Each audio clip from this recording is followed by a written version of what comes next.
Hi, Siobhan. Excellent. How are you? I'm good. How are you? I'm good. It's so good to see you. Um, Welcome everyone to another Facebook Live for the NLLI. I'm going to introduce myself and then maybe you can introduce yourself for everybody. I'm Jennifer Beuthin, proud NLLI Season 4. And I'm Siobhan Vipond, and I'm also proud to be from season 4. So, Siobhan, before we sort of get into things, maybe you can talk a little bit about what your role is and what you're experiencing in Canada right now since the beginning of the COVID crisis. Absolutely. I'm the Secretary Treasurer of the Alberta Federation of Labor. So for all of our American comrades, every time I say AFL, I mean the Alberta Federation of Labor, not your AFL. And I'm from IATSE, the International Alliance of Theatrical Stage Employees. So I'm a technician, was my craft before I came into this full-time labor work. I'm married, and we have one child, and I live here in Edmonton. And so there's lots of really great things about that. And this whole experience has been very interesting, and I think lots of similarities in terms of what's been happening. And so I've been able to work at home via, Zoom and these kinds of meetings, and lots of meetings. I now appreciate the breath you get from a commute, because that's been kind of gone. But being here with a 10-year-old. And so I feel fortunate. I know yours are still toddlers, and I can't imagine trying to work full time with toddlers, because, at least she can kind of do things herself a little bit, but it's a constant attention, right? And I guess even me, who I would self-identify as like a feminist, and understanding that, I guess even I didn't value how much work parenting and teaching. I value teaching, but I mean, in terms of me having to do it, but because we're here and it's this kind of strange, constantly just, silly things, right? Because, can you cook this for me? I'm hungry. Can you help me with this homework? What should I do now? So that's kind of been our reality, is very fortunate to be healthy, to have a home, to have a yard. And we, have expanded about 6 weeks ago, the bubble, in terms of our interactions, but it's basically the two of us a lot of the time, as my husband is a postal worker and out of the home most of the time. Mm-hmm. So that you've been able to expand, though, the cases are going down in Alberta. And can you maybe talk about the government's response and what's happening from a COVID perspective there? Sure. No, I mean, I recognize that like our numbers overall are pretty good. We could have a very long discussion about the role our public health system has played in that. So our numbers are going up right now, but they're not going up so there's a lot of energy here in terms of how do we respond to that. But overall, I think when this first started, and I think about this because it was the beginning, middle of March, and we decided to close our office, and it was kind of, I don't want to say radical, but it was weird. But I was like, this doesn't we're asking people to go into elevators, and it was so strange. And so Friday, so we talked to our staff and everybody, we were packing up. And then by Monday, schools were all shut down. Everything had been kind of called, and then everybody was trying to scramble. And I think I'm really proud that we were able to institutionally, if people called us Friday afternoon, the phone got answered, questions got answered. And if they phoned us Monday morning at the same phone number, they would not have known that we had totally changed our work. And so that was important because we had a lot of work to do.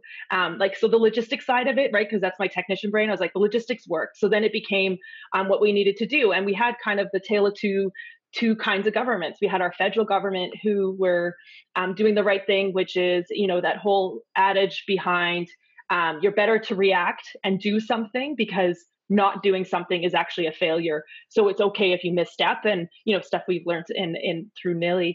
And so our federal government was in terms of a big institution, trying to find ways. So we had these CERB payments, so people were getting the money, and we can go into details in terms of it wasn't enough money, and maybe and maybe it needed to be more accessible in the beginning, but people would file online, and then in a couple of days the money was in their account. Wow. But that's what needed to happen, right? There needed to be that fast response because people were in that, maybe not enough stuff on rent. But then our provincial government, and in Canada, our provinces had a jurisdiction over labor laws. They have jurisdiction over healthcare, education. And so all of those decisions are made by our provincial government. And in Alberta, we have a very right-wing government who is quite honestly maybe stealing some pages from the American playbook on how to not work with, with us. So what we found as an organization is that so there was the logistics and the health of the people we work with and our coworkers, and how do we make sure that everybody's there. Like something as simple as we have a morning meeting every day for depending on the day, different lengths of time. But it was like we need to check in because we need to make sure people are okay. But then we had this in terms of our affiliates, right? Because our government was doing this. So the concerns around our long-term care, because we all know if a system is kind of weak or has holes in it, when we get into this crisis, those holes become so clear. And in our long-term care system here in Canada, which is a lot of privatization, very underpaid and underappreciated staffing, it became very noticeable. And that's where a lot of outbreaks were happening in Canada. So with this, we had to respond to that. What are the one-site policies? Obviously, grocery stores becoming so important. And how does that happen? What is the safety for people, especially when it seems weird now, it's masks and it's barriers, but in that time it was unknown. Or it was just developing and people were scared. Is that what we need? Here in Alberta, we had some of the worst outbreaks in meatpacking plants across North America. And so actually going down there and working with them, they were handing masks out and getting people to be aware of what was happening. But that was very, very hard on those people. And they were primarily racialized workers. And then the messaging around that was highlighting some real issues that, of course, thankfully since then is even getting more awareness, I think, in the mainstream kind of media. We also had issues with that we had to be on site for, because here we have oil sands production, so it's quite common that a lot of workers here work in camps, and so those are closer quarters. They're isolated from family the best of times, and now they're even isolated because what are they going to do? So there's no outbreaks in those, and so we were working with our affiliates around that. It became about healthcare workers, what is the supply and demand of PPE.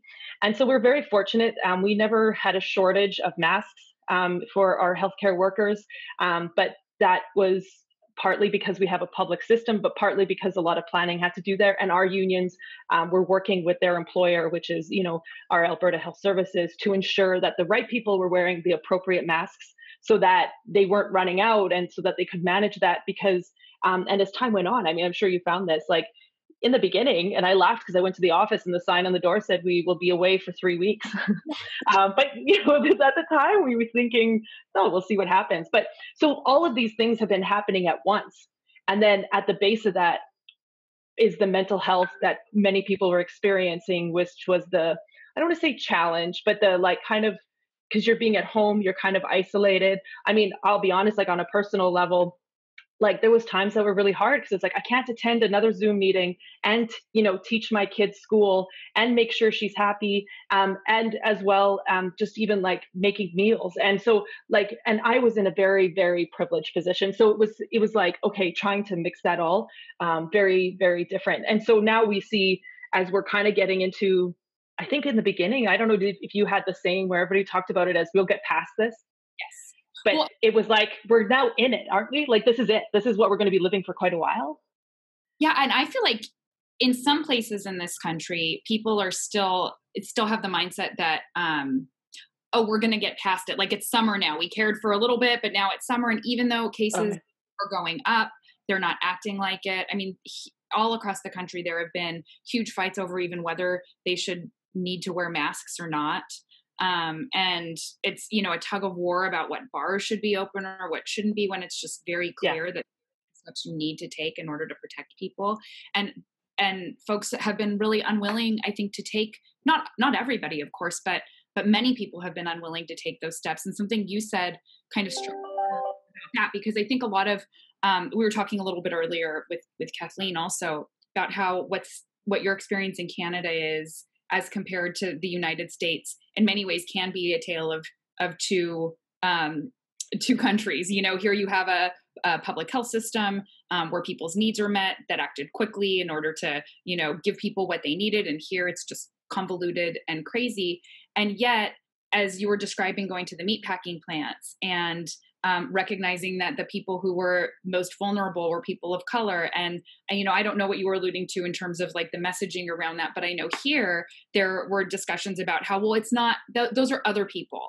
Those aren't the community. Those are other people. And that what that meant was, those are people of color, poor people, people who don't count the same way that we count. And so, it's just been this incredibly strange tug of war. And I don't know that in the US nationally, the psyche has evolved to accept that this is a new way of life yet.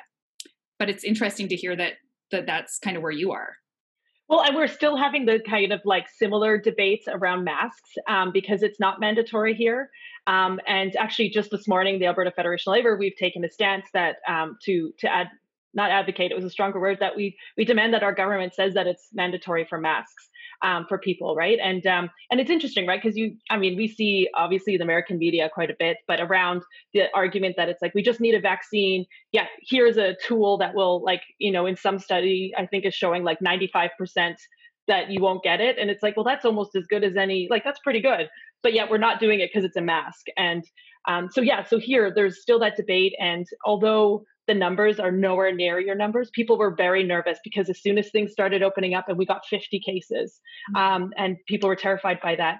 But I also know when we hear the numbers, yours are in the 5,000, 10,000, like, like those numbers for different areas are so much bigger, but it doesn't change people's security that they feel going out, because like at the grocery store, like, what are you supposed to do? Like it's all, like it's all still unknown. But I think because this is a long reality that we're in right now, versus in the beginning, it was like, okay, we just have to get over it. But I don't think we're going to be over it for quite a while. Yeah. Well, and coming from IATSE, you mentioned, like, can you maybe talk about that joblessness there and what, your coworkers are experiencing in that field?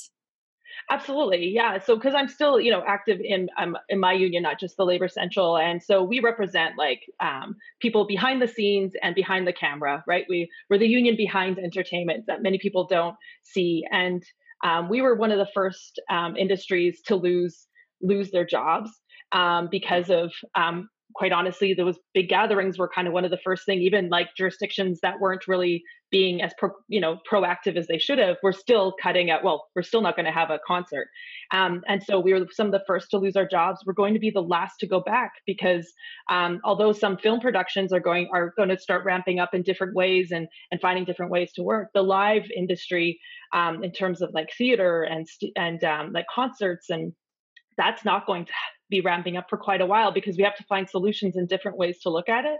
So our union, I believe at one point got up to like 99% unemployment. My own local, even like last week, we're still at 94% unemployment, and there's no end in sight. So it shows a couple things. One is like the importance of the arts and the creative industries is huge. And I know sometimes when we're going through this crisis, it's really easy to go, it's not healthcare, so it doesn't matter. Or it's, like it's not as important. Like, who cares if you can go to a show? But who cares is because those are the stories we tell, and arts and creative industries play such a big part in terms of like what we're hearing, what we remember, what is going forward as a society. And it also is like, what are we fighting for if we're not fighting for a really great society, which should include the arts and creative industries? And so it's been hard because absolutely not a priority, and we get that, but it can't be left with no attention paid to it in the future. So that's where I think, like here in Canada, I know that our federal government has had like that, the CERB, like, so we have unemployment, but the CERB, which is the acronym for the money that people were getting for this during this crisis, was $2,000 in your bank account for every month period that you were not working, and it happened instantly. So people in the arts who may be partially employed, partially self-employed, so that the unemployment system didn't work for them in terms of payments. This is what needed to happen. They had money in their pockets. And I think the arts are so important. And so like thinking of this time is like, we can't forget that in the back of our minds, because it's $1 billion business. If you just want to look at it financially, economy, it's good jobs, but it also just has such a value to our society. And yeah, it's been a really, really tough go of it. And I'm really proud of my union in terms of what they've been doing to find out how do we go back not just to go back to work, but how do we go back safely? Like, what are we doing? What are the safeties in there? And I think every industry has like there's learning, like there's lessons that we can learn from each other, but there's also so specific to different industries, and that attention needs to include workers. And I'm really happy that our union plays such a big part of it, so it's not only being decided by the employer, because my experience has been that doesn't always fare well. Yeah, yeah, there you go. Well, maybe you could talk a little bit, one piece that we haven't touched on from the beginning of the COVID crisis until now is that when this whole thing started, you were also running for national office and like full steam ahead. And maybe you could talk about what happened and yeah, and what's next. Yeah, so the Canadian Labour Congress, which is our national labor central, I was running with a team of two other women. We were running for positions, and that election would have been at the convention happening in the beginning of May, and it was near the end of March that the convention got canceled. I mean, now it seems so obvious. There was no way that that many people were going to travel on airplanes. So just on a personal level, like again, I'm not unemployed, and so there's a lot of privilege that comes with this. But it was also a little bit of a shock, because I'll be honest, we were, as an entire family, had made the decision, and if I was successful, and I was, it was looking pretty good, that we were going to be moving to the other side of, well, not the other side, the middle of Canada, really, to Ottawa, to take that job. So there's just some of it is like, when you're leaving a job, you're wrapping stuff up. And then all of a sudden I was unwrapping all this stuff up, because then now I'm still in this position, and I'm fortunate for that.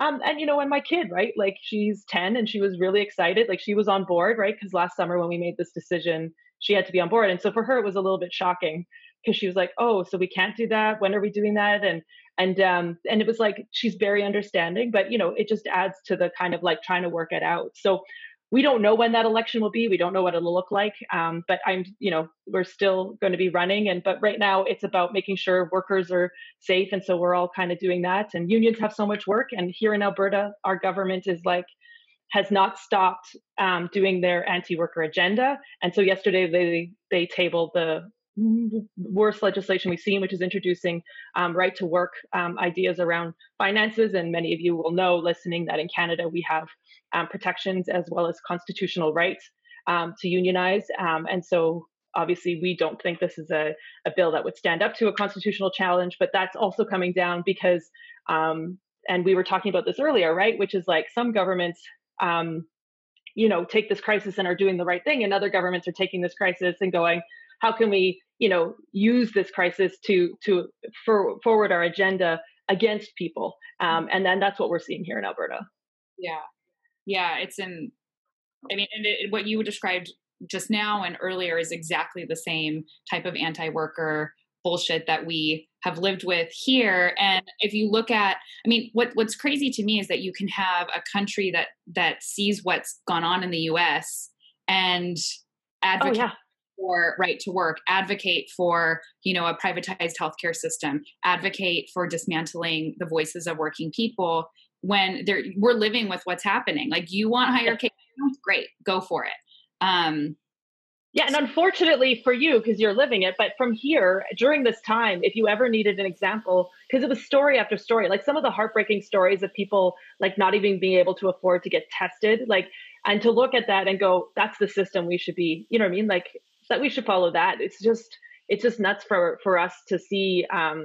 So we know that this is an ideological drive, because it's not smart, because it's like, if anything from COVID, the lessons we should be taking is the idea of how strong we are when we work as communities and we work together. And when we listen to the people who are doing the work, we're listening to the people who are being most affected. And when we do good for them, how we all do better. Because when we think of like COVID, and you're right, like when we talk about how because the messaging they were using around the meatpack workers was, they said it wasn't happening at work. It was happening because they live with more than one person at home, like because they live in communities, and was kind of like and it's like, but you have a responsibility. They're working shoulder to shoulder. The workplace isn't safe. And so, but as soon as we can make it so that people who are, say, at the meatpacking plants, guess what? Then their communities are safe. And so if we take care of each other and always try and raise the floor, not just raise the ceiling, I think we're just going to be better off. And I think that's the lesson from COVID, is how strong we are collectively. And so hopefully that helps us in the fight back, because I think, we have a fight here in Alberta. They went after bargaining rights, they went after unions, they went around, there's nothing they left untouched in that legislation. But maybe people realize the importance, because during this time, how their workplaces, they had to fight for what seemed like simple safety measures. And so maybe that'll motivate more people to even get there. And so I think that can be a positive. But we just can't let them keep manipulating it to dismantle all of these systems that helped us through this crisis. Yeah, agree. The time always goes too fast, Siobhan. I know.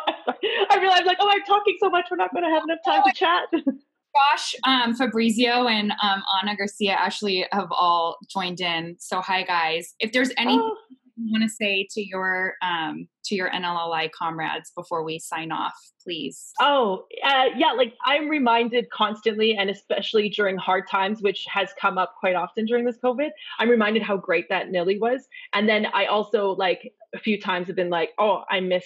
And so it's so awesome that that people are watching. But